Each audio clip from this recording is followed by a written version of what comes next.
Hello viewers, কেমন আছেন সবাই? আমরা এখন বন্ধু বান্ধব বাইক নিয়ে রওনা হয়েছি রংপুরের দিকে।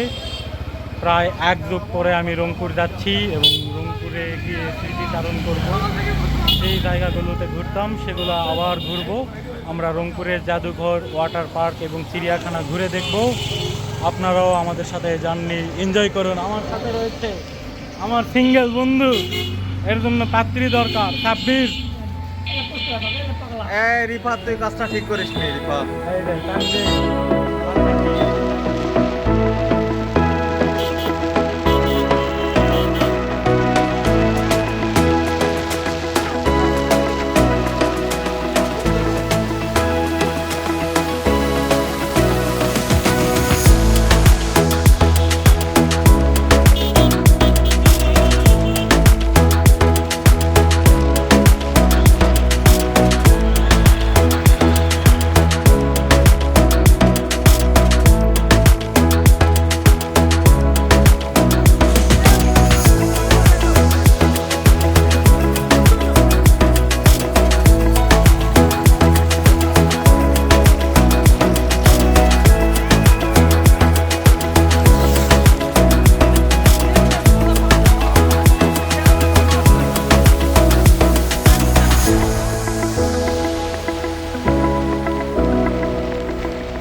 ফাইনালি আমরা রংপুর পৌঁছে গিয়েছি। এখন আমরা জমিদার বাড়িতে যাব। আমরা সবাই এখানে রেডি থাকছি। টাকার প্রবলেম হয়েছিল, তো টাকাতে একটা লোহা ঢুকে সকল হাওয়া বের হয়ে গেছিল, সেটা আমরা বের করে সমাধান করে এখন আমরা জমিদার বাড়ির দিকে যাচ্ছি। সবাই লং জার্নি করে ক্লান্ত হয়ে গেছে।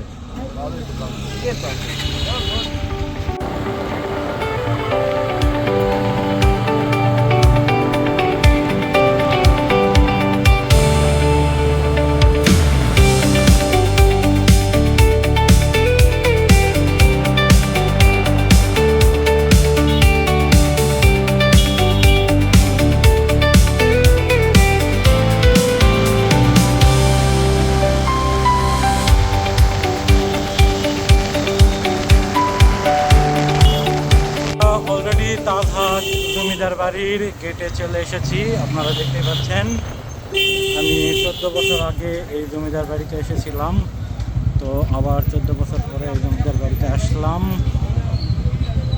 এখানে বাইকের নাম্বার সহ টিকিট করা হচ্ছে এবং টিকিট মূল্য 20 টাকা। আচ্ছা ঠিক আছে। এটা হচ্ছে জমিদার বাড়ির টিকিট কাউন্টার। একটু আগে আমরা যে টিকিট করলাম সেটার টিকিট মূল্য 20 টাকা এবং ভ্যাট সহ 23 টাকা করে নিচে, সেটা গাড়ির টিকিট মূল্য। আর এটা হচ্ছে আপনার দেখতেই পাচ্ছেন, ফরেন ভিজিটরের জন্য 400 করে এবং ভিজিটর ফ্রম সার্ক কান্ট্রিগুলো থেকে 200 টাকা, দেশি দর্শনার্থীর জন্য 30 টাকা এবং মাধ্যমিক উচ্চ বিদ্যালয় যারা তাদের জন্য 10 টাকা করে টিকিট মূল্য। হ্যাঁ, তো আমরা এখন ভিতরে প্রবেশ করতেছি। তো আমরা অলরেডি জমিদার বাড়িতে প্রবেশ করেছি টিকিট কেটে। আমাদের টিকিট মূল্য পড়েছে 30 টাকা করে। তো এই হচ্ছে জমিদার বাড়ি। 14 বছর পরে আসলাম, অনেক কিছুই চেঞ্জ হয়ে গেছে, অনেক কিছুই পরিবর্তন। কি আরও পরিবর্তন আছে আমরা সামনে গিয়ে আপনাদেরকে দেখাচ্ছি।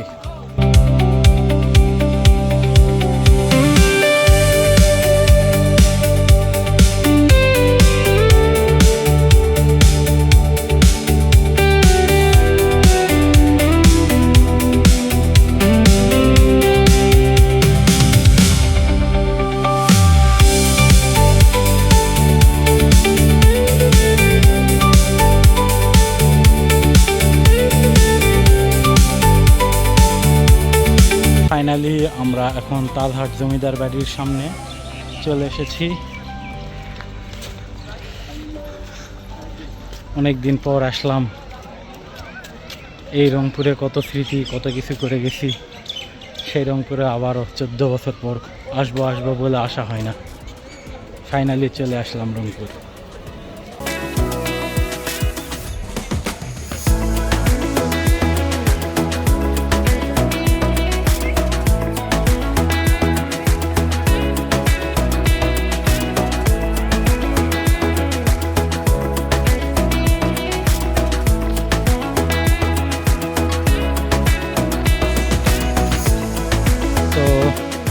আমরা এখন জমিদার বাড়ির ভিতরে প্রবেশ করব।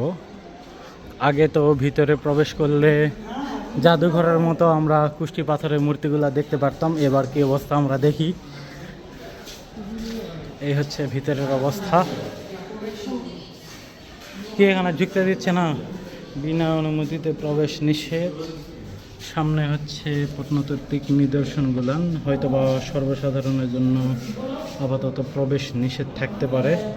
তো আমরা ট্রাই করে দেখব ভিতরে ঢুকতে পারি কিনা। আর আমি আগে থেকেই জানতাম এখানে ভিডিও করা যায় না, ছবি তোলা যায় না। এটা হচ্ছে জমিদার বাড়ির একদম পিছন সাইড। তো আমরা এখন এখান থেকে বের হয়ে যাচ্ছি। জমিদার বাড়িতে আসলে এগুলোতে দেখার মতো তেমন কিছুই থাকে না, জাস্ট বাড়িটা দেখার মতো হলেই হয়। তো জমিদার বাড়ি অলরেডি আপনারা অনেকেই জানেন এই জমিদার বাড়ি দেখতে কেমন। তো আমরা সেরকমই দেখতে পাচ্ছি। তো এখন আমরা যাব হনুমানতলায়, চিড়িয়াখানায়, এবং তারপরে যাব রংপুর যে একটি ওয়াটার পার্ক রয়েছে সেই ওয়াটার পার্কে। আমরা এখন পিছন সাইডে যে ঘন জঙ্গল রয়েছে সেই পাশে আসছি। এই পাশের পরিবেশটা একদম মনোরম, কাঁঠালের গাছ সহ আর অন্যান্য গাছ রয়েছে, যার কারণে এই জায়গাটা খুব সুন্দর লাগতেছে। এই সাইডে এসে আমরা যদি ক্যামেরা দিয়ে পোর্ট্রেট ফটোগ্রাফি করি তাহলে খুবই ভালো লাগবে। আর এখানে হয়তো বা অনেক পাখির দেখা পাবো। আমরা অলরেডি ভিতরে, পার্কের ভিতরে আসলে অনেক টিয়া পাখি দেখলাম, যদিও ক্যাপচার করার সুযোগ হয়নি। সামনে হচ্ছে জমিদার বাড়ি, আর এই জমিদারির বাড়ির পিছনে এই মেহগনি এবং ওই পাশে কাঁঠাল গাছের সুন্দর একটি বাগান, যেটা আপনারা ভিডিওতে অলরেডি দেখতে পাচ্ছেন। খুবই সুন্দর লাগতেছে এখানে। আর জমিদার বাড়ির ওই পাশে সূর্যের তাপের কারণে এতটা গরম যে আমরা একমাত্র এখানে আসার পরে স্বস্তির নিঃশ্বাস নিতে পেরেছি। এখানের ওয়েদার একদম মনে হয় যে ওখানকার চাইতে 10% নিচে চলে আসছে। খুবই সুন্দর একটা পরিবেশ। তো জমিদার বাড়ি আসলে অতিরিক্ত গরম লাগলে এই পাশে আসবেন একটু রিল্যাক্স হওয়ার জন্য। এই পাশে বেঞ্চ করে দিয়েছে বসে থাকার জন্য। তো এই জন্য এই পাশে আসলে খুব সুন্দর একটি সময় কাটাতে পারবেন। আর গাছের পাতাগুলো পরে আসলে এখানকার সৌন্দর্য আরও বৃদ্ধি করেছে। এই পাশে রটা এত সুন্দর লাগতেছে, সিরিয়াল করে গাছ লাগানো হয়েছে, যার কারণে খুব সুন্দর লাগতেছে। আমরা এখন জমিদার বাড়ি থেকে যাচ্ছি সাতমাথায় একটু খাওয়া দাওয়া করব। তারপরে আমরা যাব চিড়িয়াখানাতে, তারপর যাব ওয়াটার পার্কে। তো এই হচ্ছে জমিদার বাড়ি। আসলে সামনে থেকেই সুন্দর, ভিতর থেকে দেখার মতো কিছু নেই। এই পাশে প্রচুর টিয়া পাখি রয়েছে, যদি দেখানোর সুযোগ হয় আপনাদেরকে দেখাচ্ছি।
তিস্তা ব্যারেজে। ওই পাশে সেতুটা হচ্ছে ট্রেন যাওয়ার জন্য, আর এই পাশে সেতুটা হচ্ছে বাস, ট্রাক, মোটরসাইকেল এই সকল যানবাহনের জন্য। আর এই পাশে নদীটা একদম দ্বিখণ্ডিত হয়ে গিয়েছে, মাঝখানে ওটা সম্ভবত দ্বীপ অথবা নদীর মাথা দুই দিকে ঘুরে গেছে। আপনারা দেখতে পাচ্ছেন এই পাশে একটা মাথা গেছে, এই পাশে একটা মাথা, সম্ভবত মাঝখানের ওইটা দ্বীপ, এবং এই দুইটা দ্বীপের পাশ দিয়ে হয়তোবা মিলিত হয়েছে। আমার সঠিক জানা নেই, যারা এখানে এর আগে এসেছেন তারা বলতে পারবেন। তো সব মিলিয়ে অস্থির। আর আমরা এমন একটা সময়ে এসেছি যেই সময়ে সূর্য অস্ত যাচ্ছে এবং পাশে মেঘ, যার কারণে খুবই সুন্দর লাগতেছে। আর এই পাশে আমার বন্ধুরা সবাই এনজয় করতেছে এই গোধূলি লগ্ন। তো সব মিলিয়ে আসলে রংপুর যদি আপনারা আসেন এই সন্ধ্যা লগ্নে এই তিস্তা ব্যারেজে আসবেন, তিস্তা সেতুতে, তাহলে খুব এনজয় করবেন। তো এই হচ্ছে আমার বন্ধুরা, এই পাশে ওরা সবাই দাঁড়িয়ে আছে। আমরা 3টা মোটরসাইকেল নিয়ে টোটাল 6 জন আসছি। এই পাশের ভিউটা একদম অস্থির, সব মিলিয়ে একদম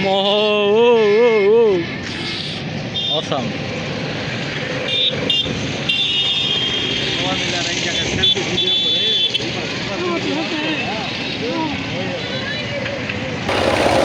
আমাদের যাওয়ার কথা ছিল চিড়িয়াখানাতে, তো আমরা চিড়িয়াখানা ক্যান্সেল করে এই তিস্তা ব্যারেজে আসছি। এখন আমরা রংপুর শহরে একটু ঘোরাঘুরি করব, তারপরে আমরা আমাদের বাসার পথে রওনা দেব।